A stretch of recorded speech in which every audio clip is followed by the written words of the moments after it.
Good evening and welcome. I'm Jytte Jensen, and on behalf of Modern Monday's crew, I welcome you. I'm so pleased to see so many of you here tonight to celebrate the wonderful work of Ernie Gehr and be here for a conversation with him after the screening of two of his most famous films.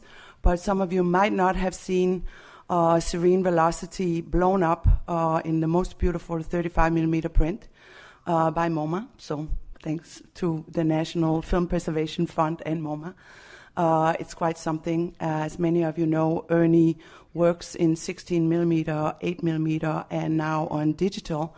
So it's a very rare treat to see a print in 35mm. He likes it too. I think, yes, he does.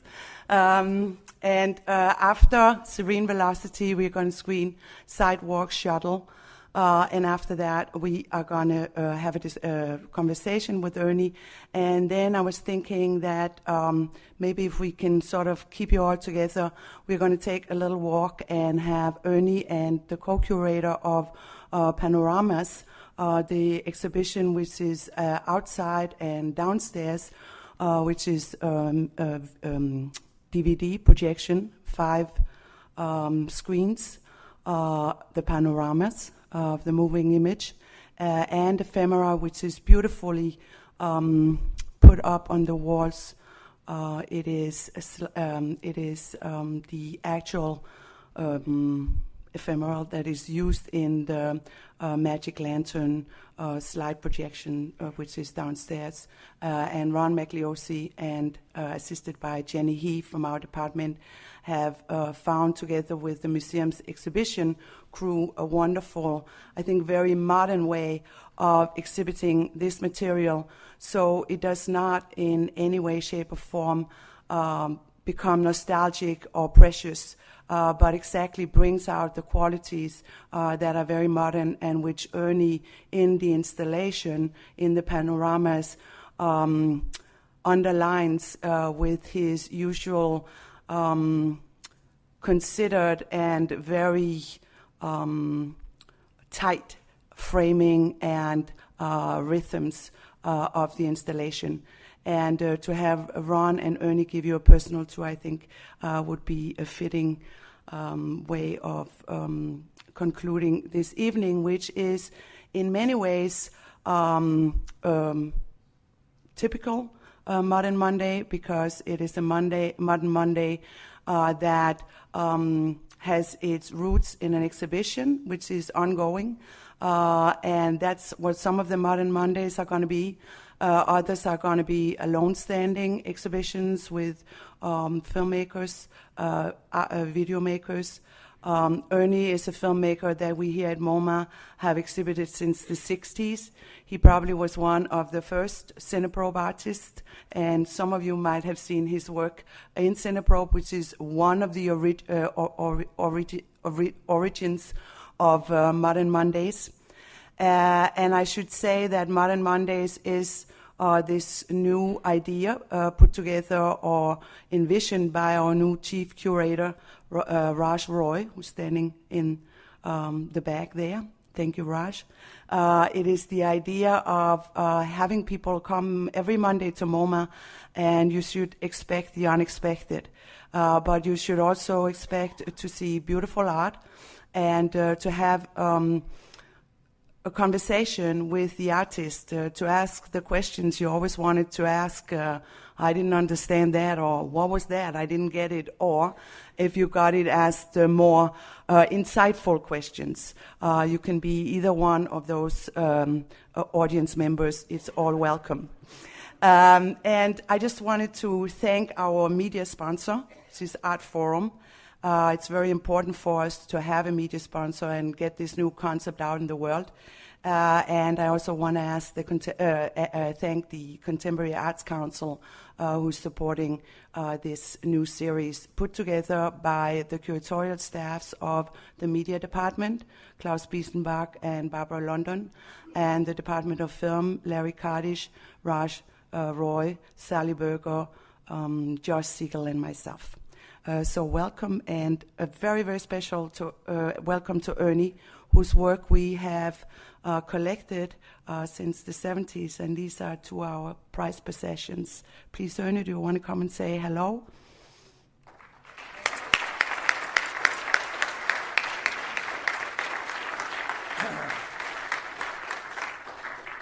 Okay, thank you. It's welcome. It's really very, very touching to see so many of you here today, especially with these works that have been shown time and again in New York, one place or another. So thank you for coming. I also would like to take this opportunity to actually thank Gehr for devising this series of works on once a month, so to speak, while the installation is going on. Very much appreciated. I also appreciate your friendship over the years. Thank you. The program is relatively short, as you might know, for those who have looked at the program. The first film is silent and about 23 minutes long. The second film is 40 minutes long, sound. I'll be glad to respond to anything you'd like to discuss after the screening. Thank you for coming. I hope you enjoy the program. Thank you.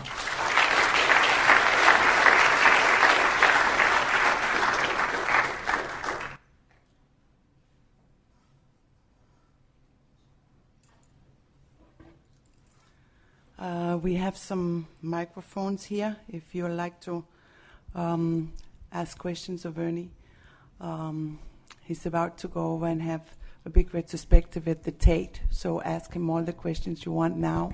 We don't know if he will want to talk to us when he comes back. I'd like to ask you something to begin with, maybe, Ernie. The last film, Sidewalk Shuttle, how much was pre-planned, or did you actually make the structure of the film in the editing? When you go in every day to film, did you know where you wanted to move the camera, what kind of shots you would have? Did you make a structure on beforehand, or how did that happen? I did think about what I was going to do in terms as a, let's say, overall scheme or structure. I didn't know really the shape of the work until I was editing, meaning after I recorded the footage and began to put it together. The way I ended up filming is I would go into the elevator.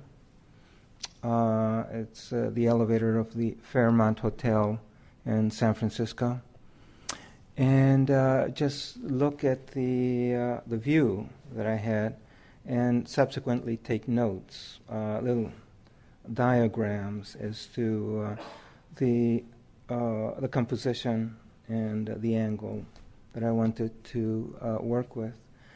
And then on another day, I would go prepared with a camera, knowing exactly what to do. I would just walk in there. As soon as the doors would close, I would immediately go into position and start filming. Sometimes it wouldn't work, sometimes it would.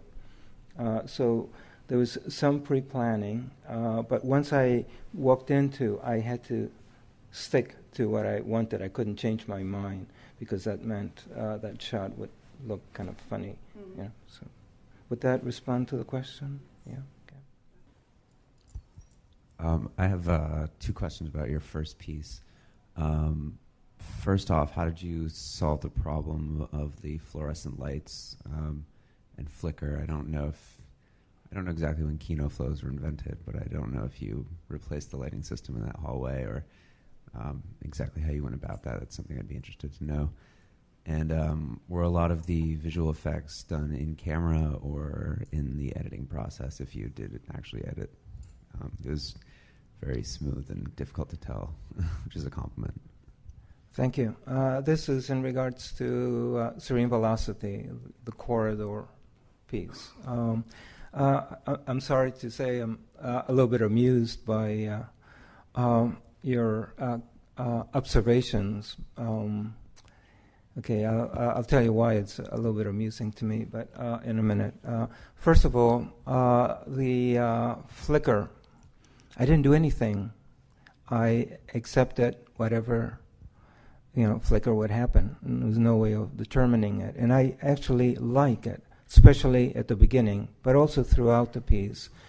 It creates a kind of a strobe-like effect, and you don't really know, is it going to change somehow? Because the longest position, if you wish, is the very first one. It's like very passively aggressive. It's not moving, not going forward, not going backwards. It's just like the same thing for what, maybe a minute or so. It seems like an eternity for some people, and it just shifts. Sometimes a little bit lighter, darker. I didn't do anything special about it. It was the same exposure all the way through. The whole film was recorded single frame, one frame at a time. And 4 frames, relatively speaking, it was done all in camera to a large degree. So sometimes there were mistakes, so to speak. So there would be 5 frames, 3 frames maybe, especially as the work progresses. I began to lose a sense of consciousness, and I couldn't remember, 1, 2, 3, 4. What was that, the 4th one? I can't, I filmed continuously from about, I believe, 7 or 8 o'clock in the evening until about 7 in the morning. Except for a 5-minute break at one point, it was continuous filming, and I wasn't prepared for that, So it was grueling. But I like all those slight variations, you might say. I'm really a lazy filmmaker. I would have never done it if I had to do it on the optical bench, cutting 4 frames back and forth. It would have been a killer, but I like those little fluctuations. There are no effects in the film, nothing that I worked. There was overall a very simple scheme. I'd rather call it a scheme rather than a structure, really. And I let loose things. And so there's let's say, a play. It's like when you write music, you put some notes down, and you may know to some degree what it might sound like. But if it's an orchestral piece, you may not know until you have an actual orchestra play the piece, especially if it's a large orchestra that's going to perform it. And then you have all these overtones. I could never have predicted. If I said, yes, I knew what was going to happen, I'd be just telling you a lot of tall tales, all right? What I was interested in, one of the things I was interested in, a number of things. So maybe let me just point out a couple of things, okay? One is very much interested in a work that was self-contained within the rectangle, with no references to a large degree, in other words, not entirely, but to a large degree, no references to the outside world, unlike with Sidewalk Shuttle, which constantly brings in the world in a way. But with Sidewalk Shuttle, I wanted the work to be within the rectangle. This is 1970, that's where I was at that time. No extensions to a large degree, except at the end. Okay, and that was one thing I very much was after. The other things, I went to work with a volume of space. It's a very strange, bizarre thing, a volume of space, and that corridor gave me the opportunity to do that in a way that possibly a more open space would never have allowed me. The walls, the ceiling, the floor creates a friction, that enclosure. It's very essential to me, and it gives you so much information in a way about what happens between frames. They're fairly similar, but not quite. Where you have a form moving from one space to another, and you explore it.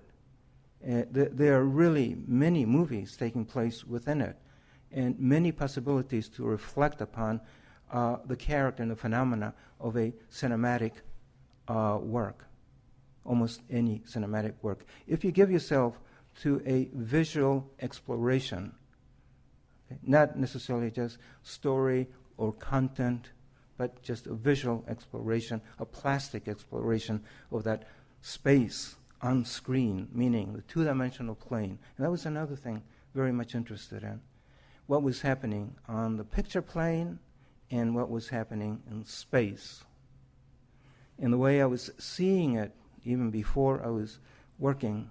And that's one of the reasons I chose that space, is that I was hoping somehow to be able to travel from the screen plane, or the two-dimensional plane, into space, back to the two-dimensional plane, deeper into space, and expanding it like an accordion, but really creating that space.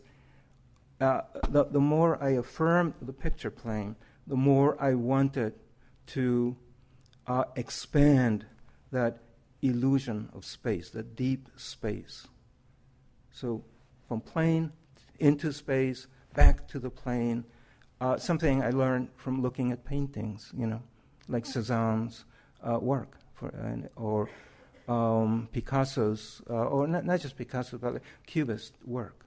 Very, very impressed with the possibilities of working from the plane, the picture plane, into space, but back to the picture plane all the time, and it creates this incredible friction and sensual space, feeling it out, really out, as it's possible in cinema, not in life, But it's very different when you move through space and time. So those were the overall parameters. There were other things that I was interested in the space, but those were the main factors. But all the overtones, the things that happen from one position to another as I move both, from, roughly speaking, from the middle of the range of that lens that I was using in both directions, going to a so-called telephoto position and wide-angle position, where the space expands, you see more of that hallway and less of it. You get closer to the door. And then at the end, you have suddenly this enclosed space with no place to go. It's dark outside. There's no outside. It's just this enclosure, tight enclosure. And suddenly the light comes in. And what happens? It's an indication, a metaphor, if you wish, of infinite space. Now you're moving. So this whole 20 minutes, which is like moving more than, forget the time really, but just experientially, you're moving from this small enclosure space into an indication that this can go on forever. It never stops. There's no, I don't freeze the image. It doesn't start with a freeze and it doesn't end with a freeze. It just starts, you get into it, and it stops. The film stops at some point, but that's it. But the indication is there. You can that it can go on outside into outer space and beyond. It's like the Big Bang in a way. Things just spreading out further apart. So to speak. Is that too long a response? Okay. If people want to leave, please, I know it's hard to sit, or you don't want to, you just don't feel you have constrained to have to sit, please. You said you were going to answer his question about why it amused you, his question. I'm sorry, why? He asked you why. You answered that you were amused by that gentleman's question. Oh, right. Okay, thank you. what I was amused is like these effects that look like I put them in. You know, it's wonderful. You know, it's like what I meant. You compose some notes on a piece of paper, and then you have a group of musicians perform it, and you hear it, and you might be say, "God, did I really compose that?" Or, "Oh, that sounds awful." You know, so it's interesting because I thought it was out front that I didn't do anything in terms of creating effects. Well, you did something. Yeah, but again, you know, it's chance. You know, cinema is partially involved with that. You know, if you try to control everything within the frame, you create a dead work to start with. So I'm interested in making things, no matter how tightly I might control it on some level, that allows room for accidents to be part of the work. Very, very important for the work to breathe, for things that were not predictable to happen. You know, otherwise it's not that interesting to me. You know, you're just following somebody's pattern. You know, to me it's dead work sometimes. So am I responding to that? Okay. Okay. About the soundtrack of the second film. Okay. On what level? Maybe if I ask you, you're asking a very broad, and it's I'm using sound in a broad sense, but Just those particular. Why did you choose that particular track, and why? What was the relationship when the track would change? Okay.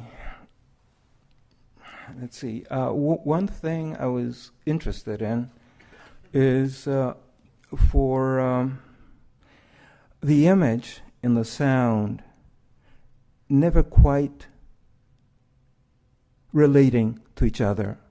You know, like later on, to one of the last track you hear are these footsteps, and they really sound like, you know, these heels and shoes hitting the ground, you know, concrete or stone, whatever. And yet, we're in this space. You don't see anybody, and it's just, you know, it's the opposite. And there's something, if one responds to that, that informs the brain, you know, what is intended. You know, a lot has to do with displacement in a way. So the bird sounds that you hear in it, you know, I mean, the camera becomes kind of sort of a bird of sorts. It's trying to defy gravity. We can't, as humans, cannot fly. The soundtracks, the sounds come from, except the first sound, which was, it's all, by the way, straight recording. There was no mixing later. It's all sound recorded. The first sound was actually recorded in the elevator of the Fairmont Hotel. And just on that occasion, you have all these voices, you know, and it was, to me, wonderful. You know, nobody stopped me to record it.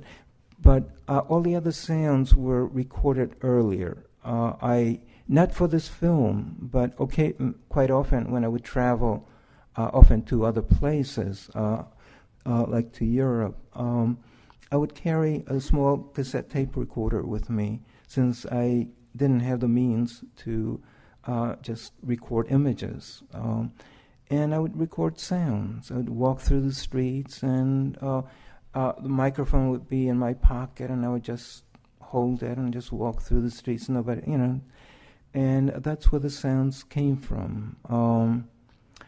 The first sound after the silence is New York City, Grand Central Station. You know, so I mean the images are all from San Francisco, so they don't come together in a way, but they do in a way. It's like after a while, if you work on it, you begin to see a picture taking place. Well, a couple pictures taking place. For one thing is a picture of a city, with people from different cultures, different parts of the globe, different orientations of different kind. And it doesn't have all the sounds that were possible, but these are some sounds that I actually had and that I felt comfortable using for other reasons too. And I'll still tell you in a minute, but part of the reason for choosing the sounds is that there were sounds from cities that could have been home for me at one time, but never were. And when I was living in San Francisco, I just moved there, and I had a hard time grounding myself in the place. It's a beautiful place, but I really felt dislocated. I was in my early 40s, and I felt I'd lived in other places, and just displaced person, like I guess most of us are in one way or another. So I was very much interested in that. So New York is the sound, and the only giveaway possibly is when you hear somebody ordering, I guess, a hot dog with sauerkraut. No way you can get a hot dog with sauerkraut in San Francisco. I've never seen that. Maybe somebody else does. I don't know. Maybe you do. I don't know. So that's where the sound for New York came in. And it says, help. You have this rope. And I find it, somebody's dangling. They were cleaning the windows. And I wanted more of the rope, but it was kind of difficult to get it. There were reflections from the sun, so I had to keep it to a minimum, unfortunately. Then there are sounds from Geneva, city, where I was teaching for a week. I was invited to teach this filmmaking workshop, and I stayed in an apartment in the backyard of this building, and there were thousands of birds every day, and sometimes you could hear also the airplanes taking off, and that's where the sound for the middle section of the film come from. It's my Geneva, so to speak. The Italian sounds come from Venice. So walking into coffee shops and down the street, and then holding, these two people at some point, one walks, they cross each other, they greet each other, and then when they're maybe like 20, 50 feet apart, they start talking to each other. I have no idea what they say. Something about a lottery, maybe. Anybody maybe knows what they say. But I love the voices. And there's bird sounds there, too, which I kind of like. And it goes, let's see, Geneva, London, after the penthouse, the sounds of, continental size, 16 and a half, 17 and a half, while you look at the financial district of San Francisco, with that Greek-looking temple place, I thought kind of amusing in a way. Also back to reality, to the world we live in. And then the sounds with the music, again, straight recording, that was recorded in Berlin, walking through the Dahlem into the subway station, and then the train comes, and you hear the train, and you have this image of this tower, the building. It looked like a rocket ship to me, like taking off, but funny. It's subway, that doesn't quite match, but a lot has to do with, okay. That's where the sounds come from. No, but I just wanted to ask something more about the sounds also, because that's really where the human element in many cases come into this film. And now you say that, for instance, the first group of sounds were made in the elevator. How did you film in there? And we never see a person like a shadow or somebody's hand coming in front. I mean, did you just tell people to go out? Or, I was kicked out several times. I had no permission to work, and so, well, I have and still had then two hands. So one hand held the camera and maneuvered it. The other one held the lens of the camera, flushed it against the window, whether it's I don't think it was glass. It may have been just like a plastic, some sort. And always very clean. And blocking as much as well. Oh yes, I did take, believe it or not, handkerchiefs, and I just wiped. I couldn't clean the outside, but at least I could clean the inside. And then I would block as best as I could. You don't see all the takes I took. So when there are reflections, that shot went out the window. I mean, not out the window, but, it never made it into the film. So that's why there's nothing there. Yeah. Hi. I noticed that both your films had an incredible rhythm. I wanted to know if images conjure up sound for you, or if sounds conjure up images, like your artistic perspective.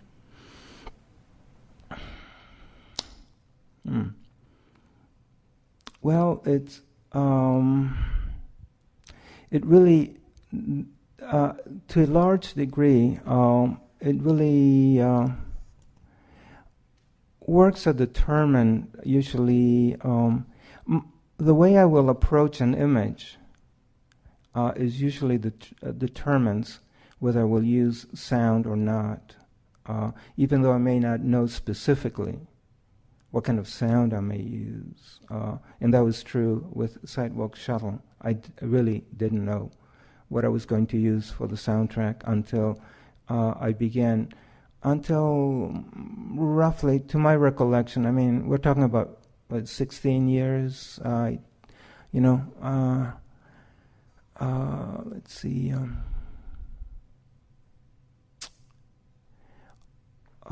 I knew I wanted a sound for the film, but I didn't know what kind of sound. So that only happened as I possibly assembled the footage, maybe half or 2/3 of it. At that point, I began to think about it. But I never thought of it as a silent piece. With Serene Velocity, I never thought of a sound going with it. I felt it was going to make its own sound, working with silence and against silence. Even without quite seeing what was happening, I knew there was a lot of things that might happen. I was hoping.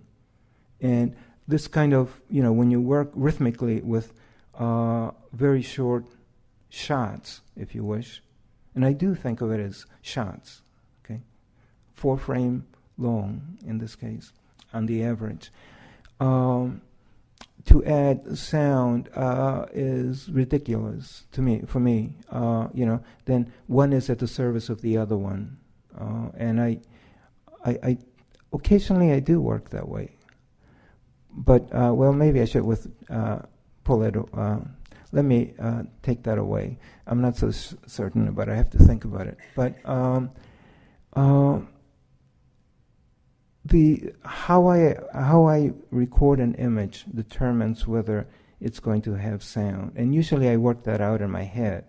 I don't work with notes most of the time.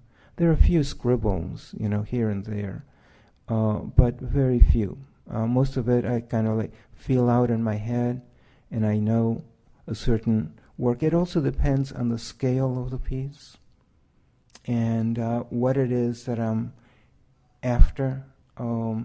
In Sidewalk Shuttle, there were qualities about existence, about a life having, where more than half of your life is gone, and wanting to have this human element come into the work, and trying to figure out how these slow-moving things, the weight of the buildings, and what it might inform by the distance, by the weight, the gravitational thing about how the image feels, and whether it could use a little bit of help to clarify what might be needed there. So sometimes I would introduce a sound in this case.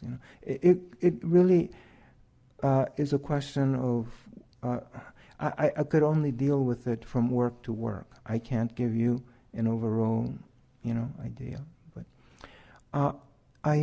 I'm very much interested in music, but I have never proceeded from sound to image. Most of the time, I know in advance this is going to be a sound piece. Occasionally, I thought something was going to have sound, and I failed to achieve it. A soundtrack that would be substantial for the piece, that would inform, make it richer somehow. In that case, I would just release it as a silent piece. For those who might come in December not November, I'm sorry, to the program, the first film, Glider, is a case in point. It was originally intended to be a sound piece, and I couldn't sustain the sound all the way through, only in sections. And I didn't want, in that piece, for only sections to have sound and then silence. It was not what I thought. So I ended up thinking of it as a silent piece. So that's the way it is. And I like it silently. But hopefully you'll get to see it. You'll come. There are, I believe, 3 screenings. And right after Thanksgiving, right? So Friday the 23rd, I think, Saturday 24th or 5th, whatever it is, and then on a Wednesday. If you had too much turkey, and please come. Yes, sure. Just a quick question concerning your relationship to what you call, or what many people have called the cinema of attractions, early cinema, pre-cinema, whatever you want to call them, and which could maybe link it up to, which is maybe linked to your interest in magic lanterns and all these pre-cinema devices. Maybe the first question would be, what is your interest in these early cinema or cinema of attractions or pre-cinema apparatuses? And second of all, how do you see it relate to your films? And for instance, those 2 films here. Maybe talk a little bit about Eureka, another film that you did in the 70s, which used a piece of found footage from the early 20th century. Okay. In general, when I was interested in finding out what the roots of my medium were to start with. I didn't necessarily, although I do go to see movies, general, and I don't mean that in a downgrading way, but narrative documentary, standard narrative documentary work, and there's quite a bit that I respect very highly, and I like some of them even, very, very much. It is not. I'm serious. Really, I do look at a lot of work, and I do think of all of cinema as having equal possibilities. It isn't one cinema is higher than another or has more options. It's just different ways of looking at things. I tend to think of making films in different ways, like walking into the streets of New York City and encountering a multicultural society. And I like the idea of a multicultural cinematic society, So I really can live with that very much. But I didn't necessarily feel that my interests were in what most of cinema was involved with. So it's looking toward the very beginning of cinema. And that led inevitably to what's sometimes referred to as pre-cinema. And at the time in the 60s, there wasn't, I didn't come across much writing. Now there's quite a bit, I guess, and very intelligent writing, some of it. But there wasn't then. And so I had to discover things, and most of it I discovered by accident, which is a wonderful way of doing it. I used to go to these photo fairs that would happen in New York. Let's see, there's a hotel, I think, across from Penn Station, where the New York Historical Society would meet, Photographic Historical Society would meet twice a year. And I used to go there to looking for 60 millimeter equipment, things that I might be able to use, that I could buy at a bargain rate. But that was only a fraction of the stuff that was available. Now it's very different. It's all eBay, so forget it, But you could have 200, 250 tables. I'd be there from 10 to 4 in the afternoon, totally exhausted. And there were a lot of other stuff. And I would come across all this so-called pre-cinema stuff lying around. It was often considered junk. So that's how I picked up on things. And I found them amusing. I hardly ever showed it to people because I was sometimes embarrassed. They say, oh, they think I'm sentimental, about these magic. I didn't even know the term magic lantern images until past the mid-1980s. I would just see them as these funny-looking things. I was attracted to them. I was interested in them, so I just picked them up. And I picked up things that were for me at the low end of the price range that was available. Now, of course, people say, "Oh, that's interesting," but it's there were more interesting slides then too. I have other stuff too. I might release some of it someday, but I don't know what to do with it. It's a burden on me now. It's too much stuff. I might have to just bring it to MoMA. You're always welcome. Okay. Do you want to talk? I couldn't help but thanking this person up here because it's a perfect link to if we should take a stroll around in the exhibition. But I want you to say just a little bit more about how you got this idea to put these images of another era, in many ways, on digital equipment and put it up in this panorama, which does indeed very much reflect your interest in scapes of all kinds. Okay. Well, I have to thank, first of all, Mary Lee Bandy for that. There was a point, possibly in 2003, I think it was 2003, we had a conversation, and she asked me, well, why don't you propose some installations? I'm interested. If I think we can do it, we'll do it. So I proposed, I think there were 3 possibilities, and she immediately jumped on the idea of magic lantern installation. So she said, send me an example of what you want to do. And I did. And it didn't even do it very well. I was just very sloppy about it. And she said, go ahead, do it. So that's how it happened. Thank you, Mary Lee. But you didn't have any qualms about... No. Oh, I'm sorry. You have another word. I caught that, qualms. So go ahead. Please finish your sentence.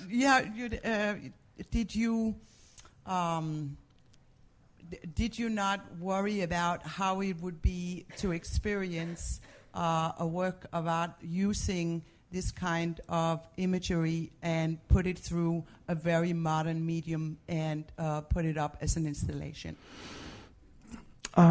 Yes, there were questions, but the way I was seeing it is, first of all, it's not a performance. Okay, it's not setting the projector up in the auditorium, which is the way we would have to do it, and using them and presenting them within a narrative context, which is the way they would normally be presented.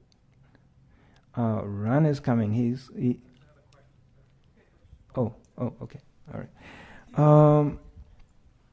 Let's see. All right. Hi. Okay, so I'm just lost my train of thought for a second. We're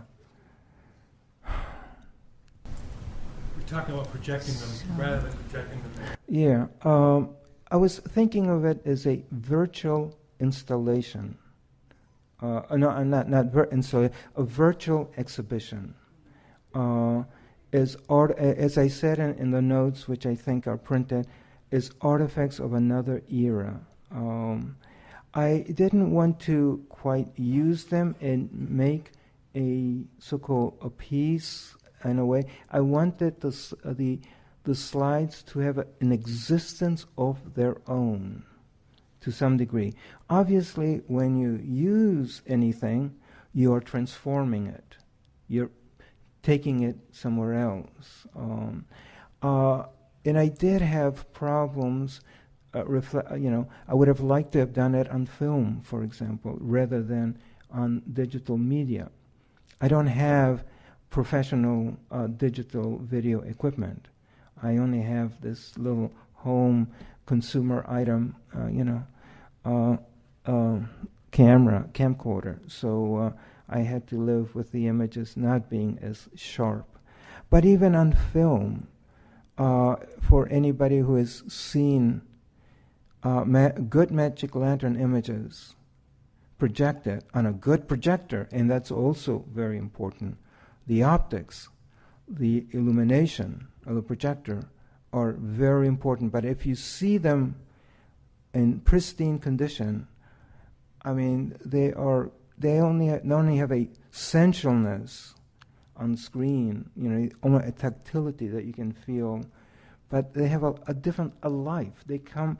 It's unbelievable with these. Most of the magic lantern images are still images, and the moving images or the dissolving views are only a small fraction of the magic lantern shows. But it's just so unbelievable, and they're so rich. The colors are so bright and rich. It's it's something else. But there's no way. I felt this is a way to introduce them to this phenomena from another era. It's something that will happen inevitably to other mediums, transitory mediums as well. Film, digital media, what we call now digital media, whether it's video, Blu-ray, DVD or whatever, it's all transitory, it's constantly replaced by something else. They will also take this ephemeral, they're temporal works that exist in a certain time, and they're gone. So we have to experience them through another medium eventually. But I actually do think that you get a lot of that, that you bring all this alive through this other medium, and that you give it a new life and a new modernity, a new way of looking at it as an artwork. But I think we should all go down and look at that. But first, we want that question up there. Before that's asked, let me just respond to one question. Maybe if I just lost that again, I'm sorry. Okay, I'm sorry. Go ahead. Yeah. Okay.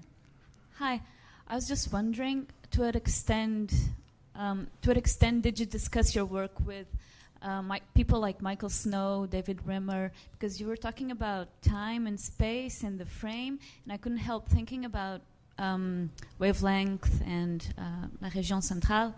So I'd like to know if you guys would hang out together, I don't know, discuss your works. No, really.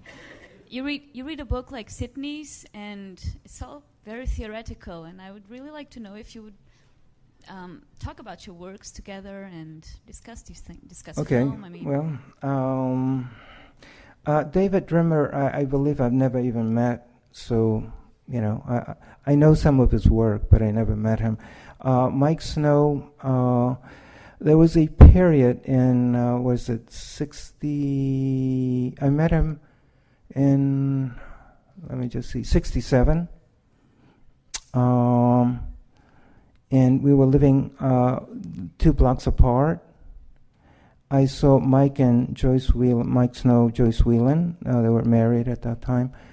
I would say also Hollis Frampton, who was just a few blocks away. I'm leaving out some other people like Richard Foreman, who was a playwright, theater person. Some of you may know his work. But Mike and Joyce, I would see about 5 nights a week. That's where I had my meals most of the time because I didn't have a way of surviving.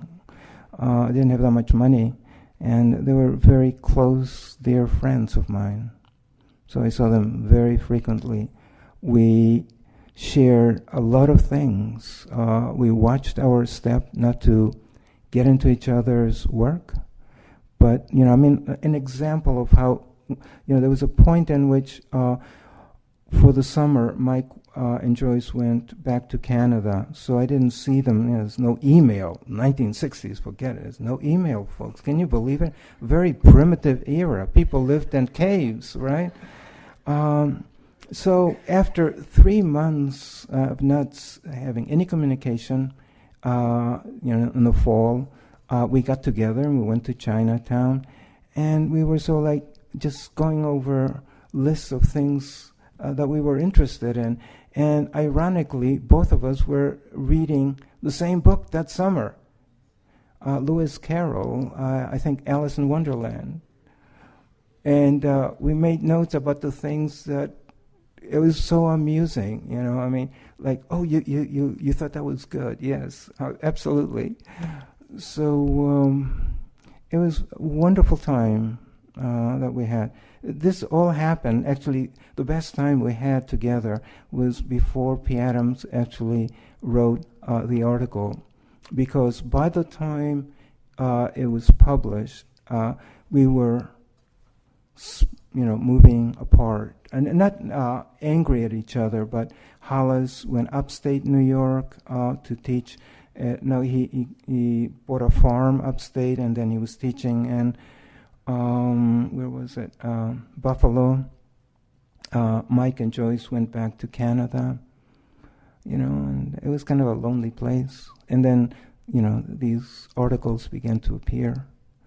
But the group, if you want to call it that, but it was just like total coincidence that we were, it's not necessarily influencing each other. We were feeding each other, yes.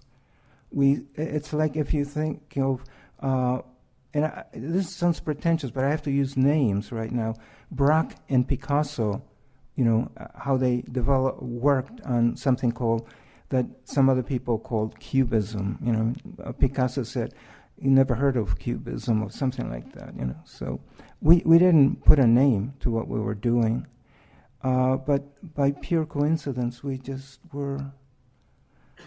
It was a wonderful time. I really, and I still am very friendly with Mike. I haven't seen him in a long time now, but very, very good friends. Thank you, Ernie. I think you've been very generous with us tonight also. Thank you.